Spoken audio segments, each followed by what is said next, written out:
I've got something I want you to watch today. It's very interesting, very serious. And why are so many people fighting this man? Why are they against him? Let's take a listen. The last time you were on this show was almost exactly 2 years ago. It was a little later in May, I think. You had just won your primary, 75%. Yes. In the middle of that conversation, you said, yeah, there's this group called AIPAC, and here's how they go about corralling support in the Congress. And they have minders that follow you around. And I just don't hate Israel. I don't support foreign aid to anybody. And I don't have an AIPAC minder. And I remember thinking, boy, I've never heard anybody explain how this works in the way that you did. I felt like that conversation was a pivot point. They've called you a bigot and they call you an anti-Semite and say you're a hater and try to destroy your character. That seems like a very different level of response to me. Right. There's no need to do that. I'm not anti-Semitic. I don't have an anti-Semitic hair in my head. Okay. I mean, I don't like AIPAC anymore. Like I used to be neutral toward AIPAC, right? But I have no antagonistic feelings toward Jewish people. I am the last thing. I think I'm probably the least xenophobic person in Congress. I mean, these are the guys that my colleagues want to sanction everybody, declare them terrorist states, come up with these strongly worded resolutions. I don't vote for any of that crap, right? Unless somebody does harm to me, I'm not going to call them anything. So I get called names just for staying out of all of this political posturing. That's disgusting, though, isn't it? I guess attack your character. They can disagree with your views, right. but to call you like the worst thing you can be in America, like that's disgusting. I have a thick skin. Yeah, apparently. And here's the good news, Tucker. My constituents aren't falling for it. 2 weeks ago, I just had a primary and got 76% of the vote with AIPAC running hundreds of $1,000s of ads. So it's not working against me. I think it's short-sighted on their side to do this. They're just burning money, but they're trying to make an example of me. But they're also exposing their weakness. I think they are. I think they've exposed a real weakness here. And it used to be just me voting against some of these resolutions, but recently where they tried to ban passages in the New Testament, I think we got like almost 24 Republicans who said, wait, hold on there. Wait, can I ask a question though? There's a fundamental question. So the Biden administration has put a bunch of people in jail for violating something called FARA, the Foreign Agent Registration Act, 1936-ish. It's been on the books for, 90 years. And it's never been enforced ever until recently, until really the Trump era and Biden era. So, but the law requires people who lobby on behalf of foreign governments to register. It's that simple. And this is the largest lobby in the most effective lobby in the United States on behalf of a foreign government. Are they registered with FARA? They're not, but they should be. Well, how can that be? How can they put Paul Manafort in jail, which they did, on a FARA violation, and a bunch of other people in jail on FARA violations, but the largest and most effective and most feared foreign lobby working for a foreign government doesn't have to register under the law? That's insane. Oh, man, don't make me take their side, but I'll explain as best as I can what they're arguing. Oh, maybe I'm wrong. Maybe we should take their side. I don't know. Well, I'm going to agree with you in a second, but let me at least offer what I think is their argument. They would say, we are Americans. The members of AIPAC are Americans and that they have the right to free speech. Paul Manafort's an American. Right. Yeah. Okay. So there's the good rebuttal is FARA applies not to foreigners, to foreign agents, right? Of foreign principles, agents of foreign principles. It's Americans lobbying on behalf of foreign governments. Correct. So AIPAC is exactly what FARA is meant for. Now they would say, and we have a First Amendment right. Okay, well, I agree with you there, but we also have election laws.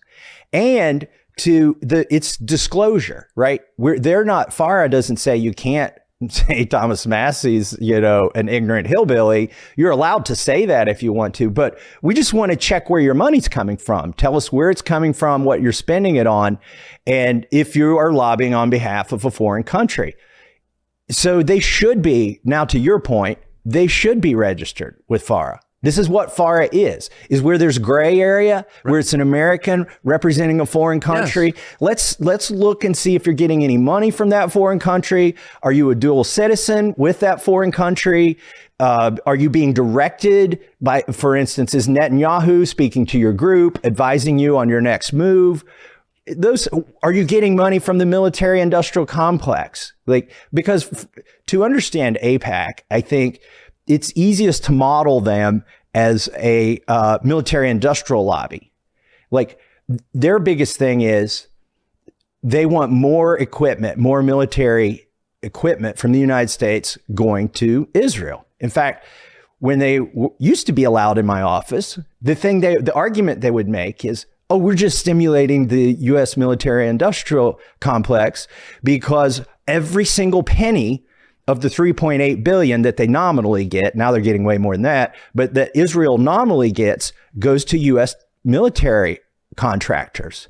Now, that didn't make me warm and fuzzy, okay? But that is their argument. And if you notice what they advocate for, I think sometimes they advocate for things that even Israelis wouldn't advocate for. Oh, I believe that.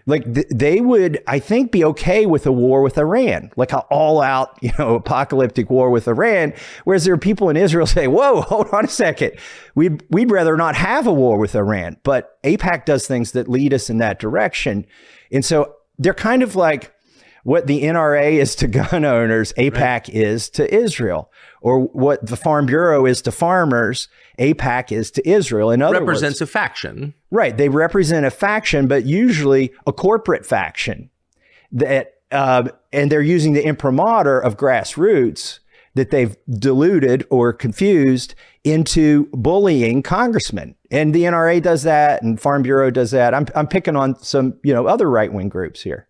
Well, for sure. And by the way, I think there are probably a lot of things that AIPAC is for that I'm for, and Farm Bureau, NRA, same thing. But right. The idea of a foreign government playing in our political campaigns openly in that they are showing you they're doing it, but opaquely in that you can't track it because they're not registered. Is there any other Republican who has your views on this? Well, I have Republicans who come to me on the floor and say, I wish I could vote with you today. Yours is the right vote, but I would just take too much flack back home. And I have Republicans who come to me and say, that's wrong what AIPAC is doing to you. Let me talk to my AIPAC person. By the way, everybody but me has an AIPAC person. What does that mean, an AIPAC person? It's like your babysitter, your AIPAC babysitter, who is always talking to you for AIPAC. They're probably a constituent in your district, but they are, firmly embedded in AIPAC. And every member has something like this? I don't know how it works on the Democrat side, but that's how it works on the Republican side. And when they come to DC, you go have lunch with them, and they've got your cell number, and you have conversations with them. So I've had that's absolutely crazy. I've had 4 members of Congress say, I'll talk to my AIPAC person. And it's literally what we call them, my AIPAC guy. I'll talk to my AIPAC guy and see if I can get him to, dial those ads back. Why have I never heard this before? It doesn't benefit anybody. Why would they want to tell their constituents that they've basically got a buddy system with somebody who's representing a foreign country? It doesn't benefit the congressman for people to know that, so they're not going to tell you that. Have you seen any other country do anything like this? Like no. Russia obviously determines the outcome of our elections. We keep hearing that. Does anyone have a Putin guy that they talk to? Not only do they not have a Putin guy, look, they don't have a Britain guy. They don't have an Australian guy. They don't have a Germany dude.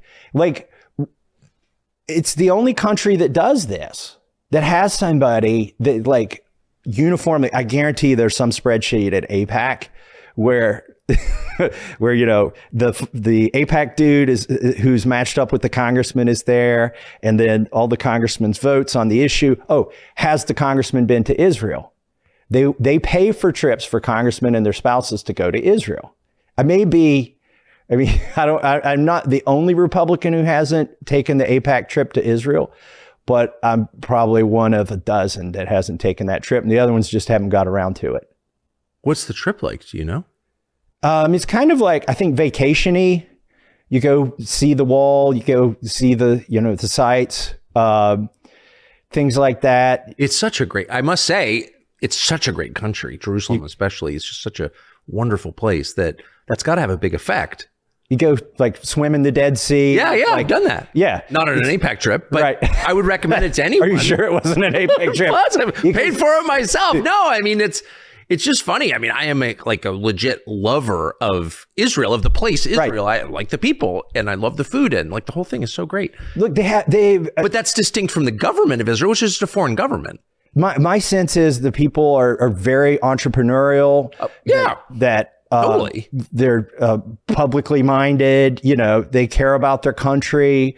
That they're generally good people, right? That's certainly been my experience in trips there, for sure. It's great. It's just I think it's probably one of my favorite, maybe my all-time favorite place to go with my family. But that's just a completely different thing from taking orders from its government. Right.